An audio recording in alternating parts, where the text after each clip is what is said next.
fait cette semaine le Jeep Grand Cherokee. Édition 80e anniversaire. On va se le dire entre vous et moi, le Jeep n'a pas beaucoup changé depuis au moins les 10 dernières années. Cette année, c'est la dernière fois qu'il a l'air de ça. Pour l'an prochain, il va y avoir des très gros changements. Donc, pour les gens qui aiment ce modèle, c'est votre dernière chance. Pour l'édition 80e anniversaire, qu'est-ce qu'on a de différent? On a des touches en graphite cristal un peu partout. Donc, ici à l'avant sur la grille, le logo.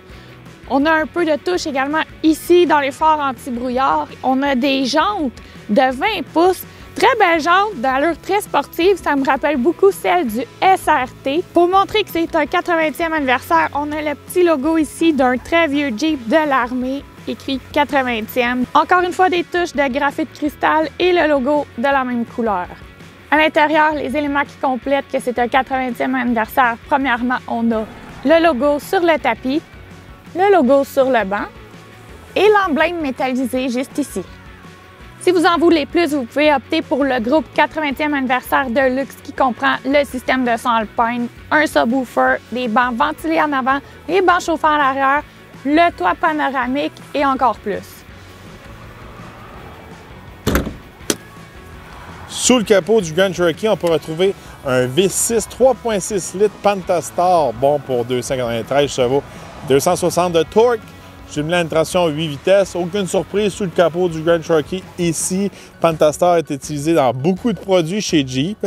Si vous regardez du côté du remorquage, vous pouvez tirer jusqu'à 6200 livres, qui est quand même des bons chiffres pour la grosseur, le gabarit de ce Grand Cherokee.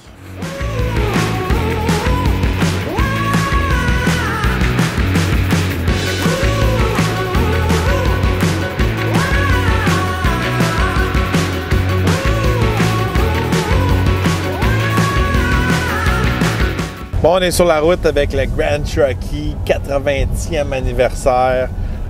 Produit que ça fait plusieurs fois qu'on conduit quand même. Là, c'est la première fois 80e anniversaire, mais on a toujours conduit le Trackhawk, on a déjà conduit une version Overland.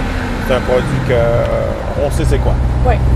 C'est pas une surprise. Écoutez, sur la route avec ce véhicule-là, on sent quelque chose de tough, on se sent dans un Jeep.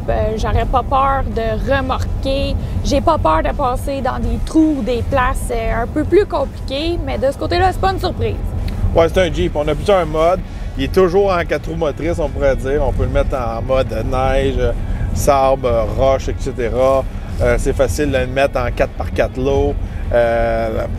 Pour mon point de vue à moi, c'est un désavantage qu'il soit tout le temps en 4x4. Si vous êtes tout le temps vraiment dans des coins que c'est un petit peu, je pourrais dire, ardu, vous avez besoin de votre 4x4, ça peut être un plus pour vous. De mon côté, ça serait le fun qu'on peut le mettre vraiment en 2 roues motrices pour économiser un petit peu plus d'essence. Mais c'est un Jeep, c'est fait pour être 4 roues motrices.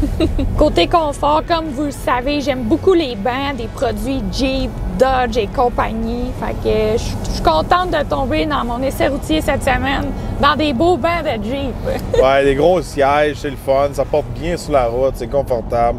Même chose en arrière, on a des gros bancs, une grosse banquette pour les enfants, en masse de place. C'est sûr que c'est qu'un 5 passagers, mais des fois, moi, je trouve que ça fait pas de sens, des fois, mettre une 3e rangée qui sert à rien. Fait que des fois, j'aime la grosseur d'un Cherokee. Je trouve que il est pratique. C'est sûr que si vous avez plus que 2 enfants, ça prend plus gros, mais pour tous les jours, c'est une belle grosseur. Oui. Écoutez, le moteur Pentastar, ça fait longtemps qu'il l'utilise. C'est le même type de transmission qu'habituellement. Ça n'a pas changé parce que c'est un 80e anniversaire. Fait que pour ça, on est vraiment dans un terrain connu. Oui, puis regardez, côté 0-100, on est capable de faire facilement en bas de 7 secondes. C'est très respectable. C'est un moteur qui pousse bien. J'aime beaucoup ça, la façon qu'il performe pour la grosseur du moteur. Fait que, comme on disait, c'est sûr et certain que c'est vers la fin un peu de la génération de ce Cherokee-là. Mais par contre, je pourrais dire que toutes les composantes qui sont sur ce camion-là, bien, ils ne sont pas nouvelles. C'est un peu plus fiable que quand c'est juste sorti, s'ils ont fait leur preuve. Fait que des fois, ça, c'est un plus. Côté tenue de route, c'est sûr et certain, on est un petit peu plus haut de terre. C'est un 4x4. Je trouve que le Cherokee, il est quand même bon dans les courbes. C'est sûr que cette semaine, il m'a comme un peu plus impressionné parce que c'est le premier véhicule qu'on conduit que des pneus d'été. Ça fait une différence. Ça fait une différence. Comme, oh, on est tombé sur des pneus d'été. Ça tient vraiment plus.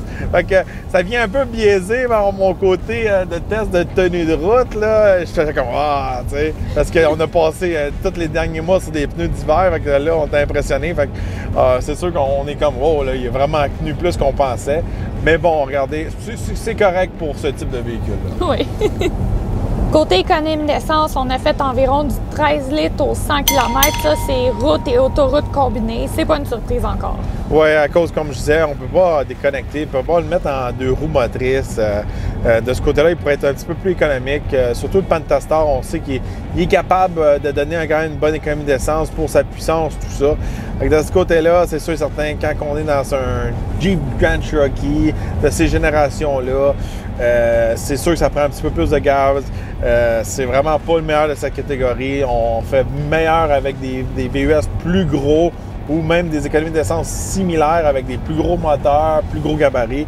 Fait que c'est sûr que, comment on va dire, c'est des économies d'essence dignes de cette génération de Grand Cherokee-là. Oui. Espérons que la nouvelle génération, ils vont améliorer un petit peu plus sur ce côté-là.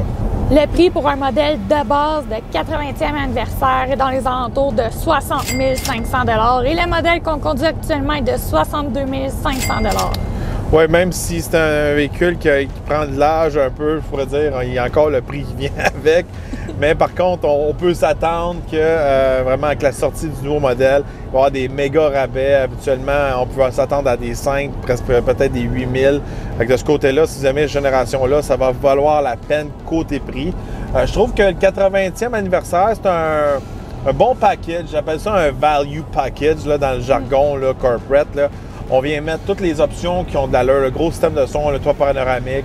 Ouais. On met pas je pourrais dire, de gadgets inutiles. On n'a pas la suspension à l'air qu'on va retrouver sur l'Overland, des trucs qui vont briser avec le temps.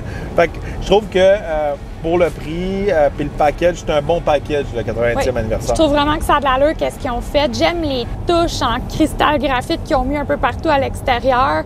Je trouve par contre qu'il n'y a pas beaucoup de logos qui montrent que c'est un 80e anniversaire. Fait que c'est vraiment les gens qui vont connaître ça, qui vont remarquer les touches de gris et tout.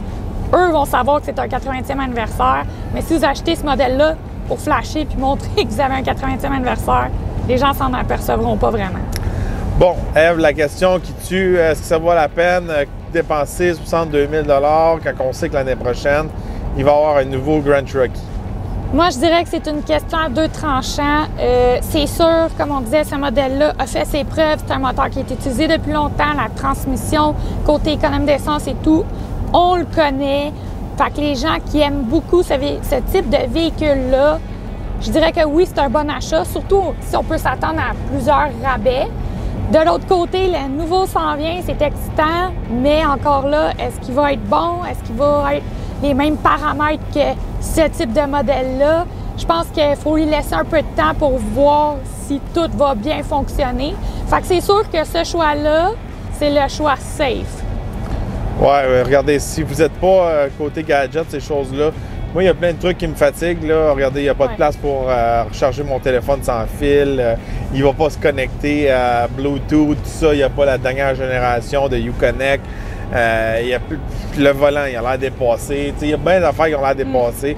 Je trouve que pour le prix, si vous aimez ça old school, vous voulez un véhicule neuf, c'est pas pire. Sinon, moi, j'attendrais vraiment le nouveau Grand Cherokee. Surtout que là, il y a une version L qui va sortir. Ça va être un petit peu une espèce de Durango, mais version Jeep Grand Cherokee. Je trouve ça très intéressant. Je trouve qu'il y a vraiment plus de gueule. L'intérieur est vraiment plus beau que celui-là. L'intérieur a l'air assez débile dans le nouveau. Puis on rajoute une 3e rangée à l'arrière avec la version L. Surtout moi et Ève, on attend un nouveau petit bébé. C'est sûr et certain que le Cherokee, on l'avait éliminé un peu de nos considérations d'achat futur à cause qu'on n'avait pas assez de place.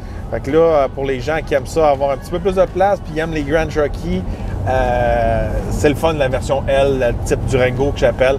Ça, c'est intéressant pour le futur. Fait que l'année prochaine, peut-être, regardez, peut-être dans 6 mois, 1 an, on va avoir la chance de mettre la main sur le nouveau Grand Cherokee. Dites-nous, selon vous, qu'est-ce que vous préférez? L'ancien Cherokee ou vous n'aimez pas le nouveau ou le nouveau qui littéralement détruit l'ancien? Dites-nous votre avis dans les commentaires. N'oubliez pas de vous abonner, n'oubliez pas de liker et partager la vidéo. Également, on vous met en lien nos pages Facebook et Instagram dans la description et on se retrouve dans un prochain Essai routier.